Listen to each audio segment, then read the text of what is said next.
The winds howled across the desolate plains of Varys for, carrying with them the sting of ash and sand. Once, this world had been a thriving colony of the Ziri, her people, who shaped mountains with plasma drills and carved cities of silver into the cliffs. Now it was nothing but ruins. The bombardment had left skeletons of towers and irradiated valleys where nothing but carrion birds dared fly. And she, Kilira, staggered through the remains, alone, exiled and despised. Her own kind had cast her out. Flawed. Weak. A liability, the High Council had said. The words still echoed in her mind. Her left arm, malformed from birth, could not properly wield the plasma lances of her kin. Her bioluminescent markings were dulled, a stain on the proud heritage of the Ziri. They had given her no place among them, no purpose, no home. For days she had wandered the wastelands, surviving on scraps and rainwater filtered through jagged stones. Her hunger clawed at her, her vision blurred. Each step felt like dragging a corpse through the dust. In truth, she thought, perhaps she was already half dead. But then she saw something strange. A figure moved among the ruins, climbing over the shattered husk of a collapsed spire. It was not Ziri. It was not scavenger beasts. It was something else. Human. Kilira froze. Her people had spoken of humans, newcomers to the galactic stage, crude, reckless, and impossibly stubborn. The Ziri had dismissed them as fragile primitives, calling their ships iron coffins, and their soldiers mad animals in shells. Yet the figure she saw was no animal. He wore a dust-streaked exosuit of battered titanium, its joints whirring faintly as he scanned the wreckage with a handheld sensor. His visor gleamed under the sickly orange sun, reflecting the ruin back at her like a polished mirror. On his back, strapped with stubborn defiance, was a scavenged rail rifle, clearly human make, but modified with alien alloys, patched together with whatever scraps he had found. Kilira's instincts screamed at her to hide, but she was too weak. She stumbled forward instead, collapsing against a fractured pillar. Her claws scraped the stone, announcing her presence with a sharp hiss. The human spun instantly, rifle raised. "Don't move." His voice cracked through the translator built into his suit, firm yet edged with wariness. Kilira's throat burned. She tried to form words, but only a rasp emerged. "Not enemy." He hesitated. The barrel of his rifle lowered just slightly, though his stance remained tense. "You're Ziri." Shame clawed at her chest. "Not anymore." Exile. Outcast. She forced her trembling hand to lift, showing her malformed arm as proof. "I am nothing." The human studied her for a long moment. His visor hid his eyes, but she could feel his scrutiny, the way he weighed her not as a predator weighed prey, but as a craftsman examined a broken tool, searching for hidden worth. Then he surprised her. He slung the rifle over his back. "You'll die out here if you keep calling yourself nothing," he said flatly and stepped closer. "Get up." Her breath caught. No Ziri would ever offer such words. No one of her kind would lower themselves to help a burden. Yet here was this human, a stranger, giving her what her entire species had denied her, acknowledgement. "I cannot," she whispered, shame in every syllable. Her legs buckled, sending her to her knees. The human didn't sneer. He didn't curse. Instead, with an almost irritated sigh, he crouched beside her and hauled her arm over his shoulder. His exosuit hissed softly as servos took her weight. "Then I'll carry you." Kilira blinked, stunned into silence. Her people had left her for dead because she was weak. This human, who owed her nothing, lifted her without hesitation. "Why?" she asked hoarsely as he guided her across the cracked plain. He didn't look at her. Because I don't leave people behind. That's a human rule. Her chest ached, but not from hunger this time. Something unfamiliar swelled there. Something fragile, terrifying, and warm. They made their way to his camp, hidden in the shell of a collapsed transport vessel. It was a crude refuge, patched with scavenged plating and powered by a jury-rigged fusion cell, but it was alive. Machines hummed in careful rhythms. Drones buzzed overhead, repairing cracks in the hull. A makeshift antenna flickered with faint blue light, catching stray signals from the void. To Kilira it was a miracle. The human set her gently onto a bedroll and retrieved a ration pack. He tore it open, handing her a block of nutrient gel. Eat. Slowly.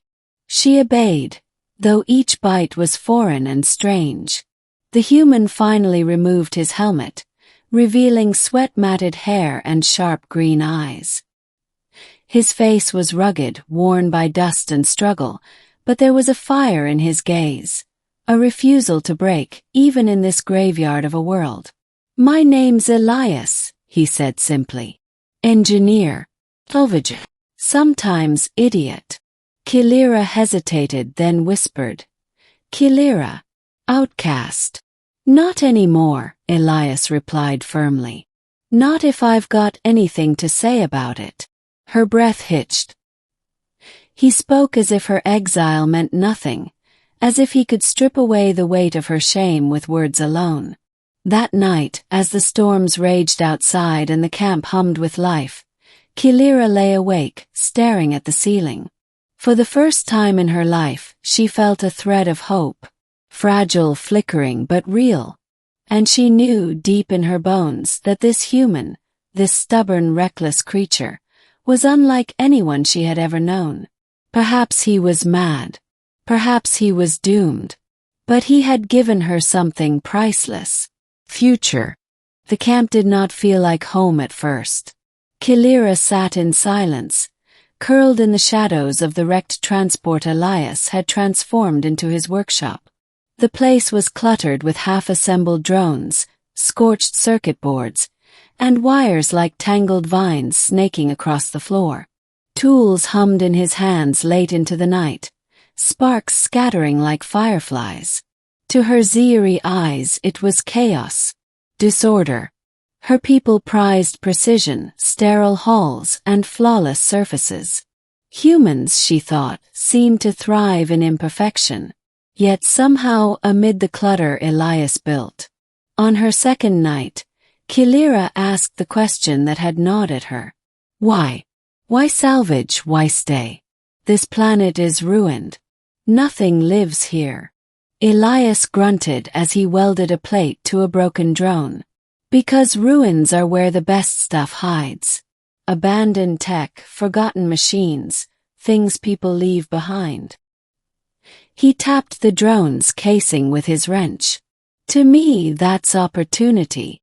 She frowned. Opportunity. To rot in ashes. He chuckled, the sound dry but warm. To turn rot into something useful. You'd be surprised what humans can make out of scraps.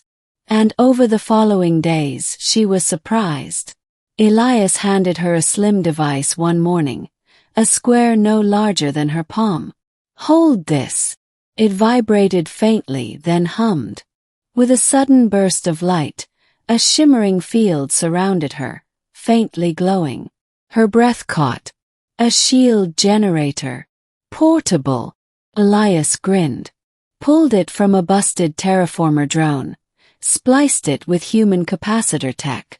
It won't stop heavy fire, but it'll deflect enough to buy you time.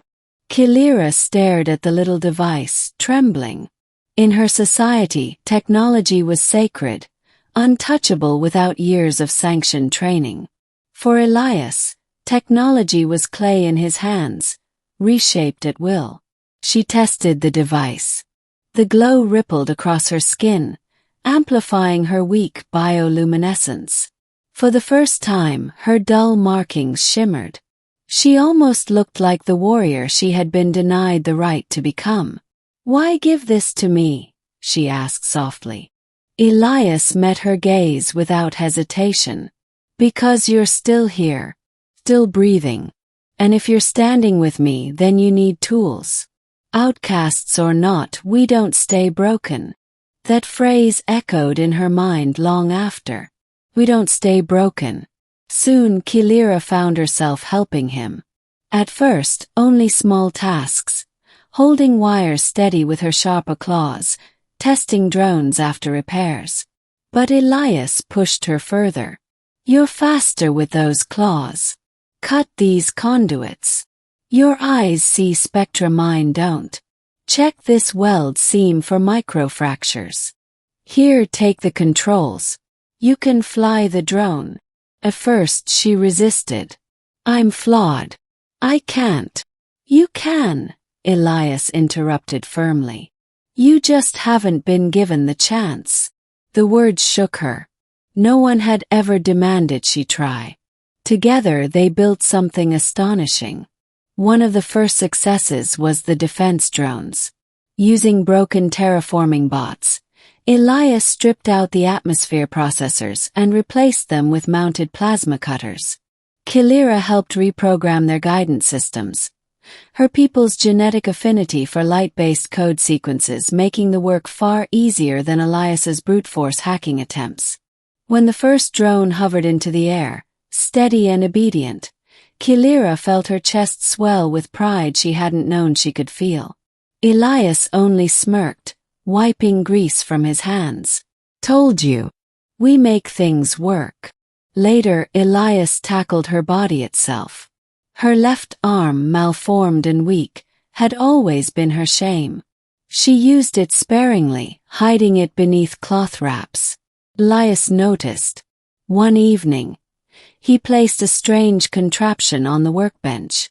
A skeletal frame of alloy, slim joints lined with glowing filaments, and flexible pads meant to attach to living tissue. "A prosthetic exosupport," he explained. "Hybrid tech. Enhances muscle fibers with artificial feedback." Her throat tightened. "For me. For you," he confirmed. "It won't fix what's there, but it'll give you strength. Maybe even more than your people ever expected from you." Kilira trembled as he fitted the device over her arm. It bonded with her skin, glowing softly as the filaments linked with her nerves. For the first time in her life, her hand obeyed her with perfect strength. She lifted a heavy tool she never could have managed before. Her voice cracked. "I am not useless." Elias smirked. "Never were. You just needed the right equipment." Tears burned her eyes, but she let them fall. No one had ever given her a gift like this. No one had ever believed she was worth the effort. Over the weeks, their camp transformed. Broken satellites became antennae for long-range scans. Wrecked transports became storage vaults. Power cells fueled energy grids that lit the dark ruins with a soft, defiant glow. Together, Elias and Kilira carved a sanctuary from nothing. Yet it wasn't just the machines that changed. Kilira changed. She learned to laugh at Elias's dry jokes, to push herself beyond her imagined limits. She learned that humans were stubborn, reckless creatures who fought against inevitability itself. Where her people had discarded her, Elias had made her stronger. One evening, under the fractured sky of Veres 4, Kilira stood beside him on the hull of their refuge, watching the drones patrol overhead. The winds carried ash and silence, but for once she felt safe. "You reshape ruins," she said softly, staring at the camp below. Elias tilted his head. "What do you mean?" "You take what's broken, forgotten, cast away, and you make it live again. Even me." He looked at her, and for a moment his green eyes softened. "That's just what we do, Kilira. Humans don't quit. Not on machines. Not on people." Her chest tightened. She realized then that she was no longer just surviving. She was living. For the first time, the future did not terrify her. Beckoned. The first sign of trouble came in the form of a faint ping on the scanner. Elias frowned as the display flickered, his calloused fingers tapping against the worn console. Inbound ships. Small formation. Too coordinated for scavengers. Kalira's blood chilled. She didn't need to see the insignia to know who they were. Her people. Aziri. They've come for me, she whispered, her markings flickering faintly with dread. Elias leaned back in his chair, unbothered. Well, they're in for a surprise if they think I'm handing you over. Her claws dug into the console's edge. You don't understand. They will demand it. They will call me Exile, flawed, worthless. And if you resist, they will kill you. Elias gave her a look that was half irritation, half fierce amusement. Kalira, I've been fixing machines on dead worlds for 10 years. You think I survived this long by bowing to anyone who demands something?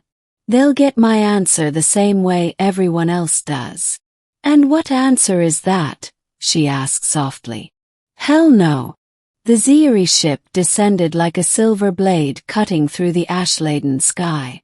Its hull gleamed with the perfection her people adored. Smooth, polished, cold. A squad disembarked, their armor radiant with bioluminescent insignias. They carried plasma lances, eyes burning with contempt as they spotted her standing at the edge of the camp. Kalira, the lead warrior sneered, his markings flaring bright. You should have died in the wastes as decreed. Yet here you stain the galaxy still. Your exile ends now. Return to chains. Her breath shook. The words pierced as they always had. Weak. Worthless. Ain. But then she felt Elias at her side. He carried his patched rail rifle, and behind him, the defense drones hovered in formation, glowing with the modifications they had made together. The camp was no longer ruin. It was their fortress. Elias's voice rang out, firm and unyielding. She's not going anywhere with you. The Ziri warriors turned their gazes on him, dismissive, almost mocking. Human. This is no concern of yours. She is ours to condemn. No, Elias shot back. She's hers to decide. And she's chosen not to crawl back to you. Kalira's heart pounded. Ozan. No one had ever said she had a choice. The Ziri sneered. You would defy us for this defective thing. Humans truly are mad. Elias smiled grimly. Mad enough to fight for people who matter. Even the ones you throw away. The lead warrior raised his lance. Then you will die with her. The battle erupted in a blur of fire and light. Plasma bolts streaked through the air, clashing against the shimmering shields of Elias's drones. The machines responded with precision, plasma cutters spitting streams of energy that forced the Ziri back. Elias ducked behind cover, his rifle thundering. Each shot was a defiant roar, rail slugs tearing through polished armor that had never known true resistance. Sparks flew, the air thick with the acrid scent of scorched metal. Kalira stood frozen at first, fear clawing at her. Her people's voices rang in her ears, flawed, weak, useless. But then her gaze fell on Elias, fighting, sweating, unyielding, not because he had to, but because he refused to abandon her. And something inside her snapped. With trembling hands, she activated the prosthetic exosupport Elias had built for her. Power surged through her malformed arm, strength she had never possessed flooding her veins. The portable shield generator whined to life at her hip, casting a protective glow around her. She stepped into the fight. The first Ziri warrior lunged at her, lance blazing. Kalira raised her arm and caught the strike. Sparks danced across the exoframe as she shoved the warrior back with strength that startled even him. Her claws tore through his weapon, sending shards scattering. "I am not worthless," she screamed, her markings blazing brighter than ever before. Side by side with Elias she fought. She commanded the drones with light-coded signals, redirecting their fire. She shielded Elias when his cover buckled, her generator flaring under the assault. Every strike, every move, was a defiance against years of shame. The Ziri faltered. For the first time, they saw her not as an exile, but as something terrifyingly new, an outcast who had found strength in the most unlikely of allies. Finally, the lead warrior fell, plasma lance shattering under Elias's rifle. The remaining Ziri withdrew, retreating toward their ship with curses of dishonor and disbelief. Kilira stood trembling, her body aching, her breath ragged. But she was alive, victorious, and free. The silence after the battle was deafening.